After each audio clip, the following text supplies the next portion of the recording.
A single bullet had found its way towards her, causing her to cry out in agony. She fell to the ground, her dreams and aspirations cut short in an instant.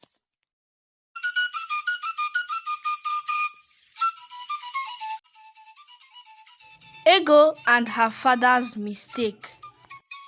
Once upon a time, there lived a young woman named Ego. She was not only known for her exceptional beauty, but also for her unwavering commitment to hard work.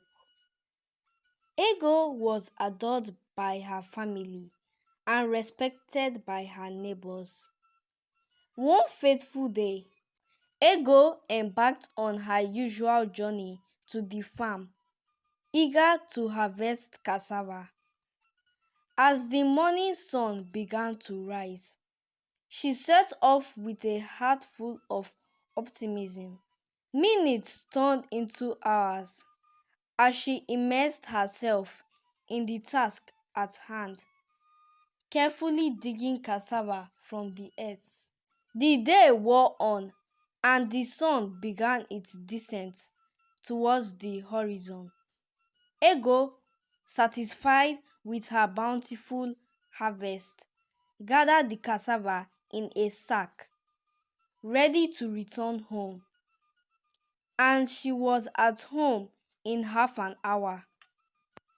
Just in front of her hut, with the sack resting on her shoulder, she lowered her head to bring down the load. Ego suddenly felt an excruciating pain shoot through her body. A single bullet had found its way towards her, causing her to cry out in agony. She fell to the ground, her dreams and aspirations cut short in an instant. As the news of Ego's untimely demise spread throughout the village, a sense of shock and despair filled the hearts of its inhabitants. Confused, they wondered who could commit such a wicked act, snuffing out an innocent life without reason. In the midst of the chaos, a young girl named Onyinye stepped forward bravely, proclaiming that she witnessed a young man aiming through their window at the time of the incident. However, her grandmother, fearing false accusations, silenced her. Nevertheless, Onyinye's words lingered, planting a seed of doubt in the minds of the villagers. Driven by a thirst for justice, the youth vigilante group moved into action, sealing off all the village entrances. Their determination to uncover the truth was unwavering. They retraced Ego's final steps, eventually leading them to a house from where the fatal bullets seemed to have been fired. Inside the house, their eyes fell upon a gun, confirming their suspicions. The owner of the gun was Ndem, a young man who was not in the vicinity during the incident. Ndem's father, quick to assign blame, urged the vigilante group to search for his son and exact vengeance, firmly convinced of his guilt. Meanwhile, Ndem, who was returning from his mother's place, was accosted, battered, and bruised. He pleaded his innocence and narrowly escaped being killed. Onyinye, however, persistently declared that it was not Ndem but his stepbrother, Okoro, who was responsible for Ego's tragic fate.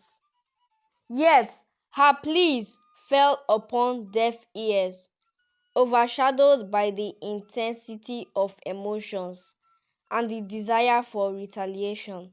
In the midst of the escalating tension, a man returning from a neighboring village arrived at the scene. After he has gotten the news of what happened, he recollected seeing Okoro hurriedly departing the village and how he approached him curiously, inquired about his purpose. Okoro explained that his mother had urgently sent him to their maternal home, leading him to travel during odd hours. The man recounted his encounter with Okoro and expressed his belief that Ndem was innocent. His words echoed Onyinye's earlier claims and started to make sense to those who had rushed to judgment.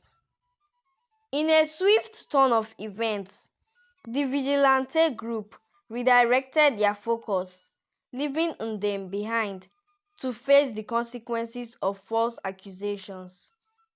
They pursued Okoro, who was caught in the act of returning to the village during the night.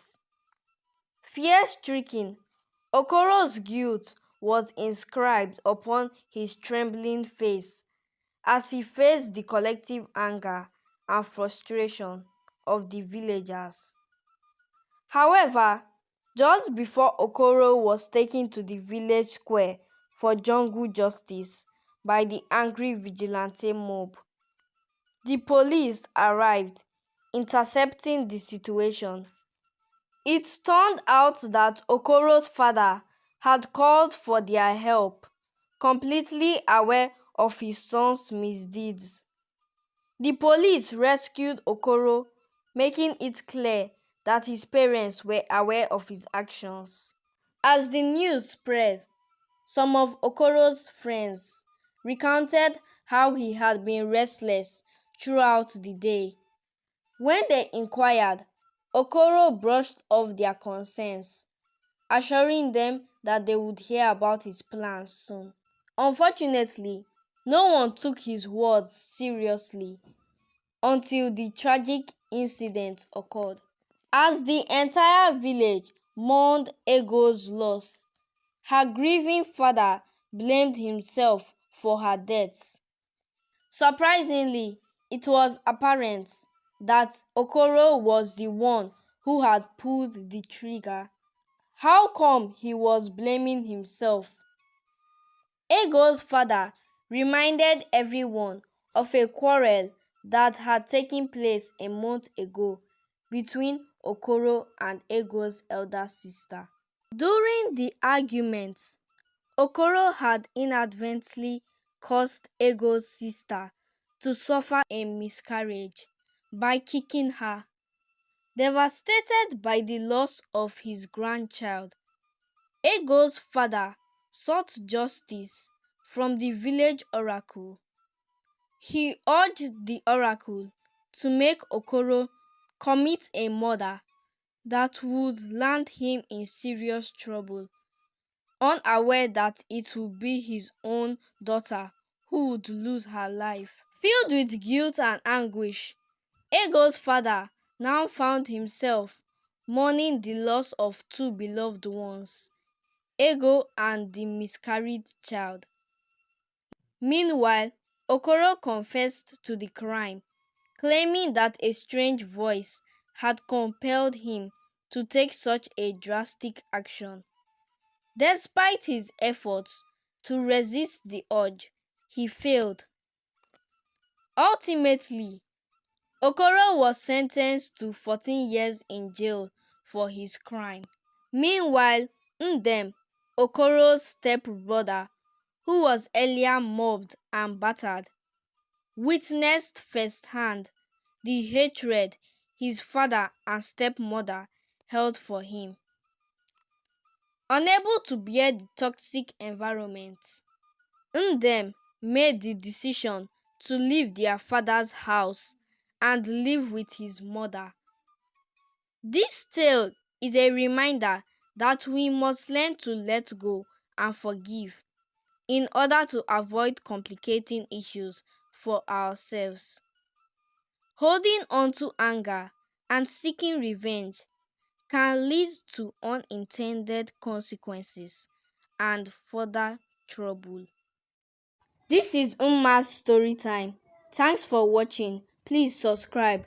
I am Amarachi Ihoma, the young storyteller.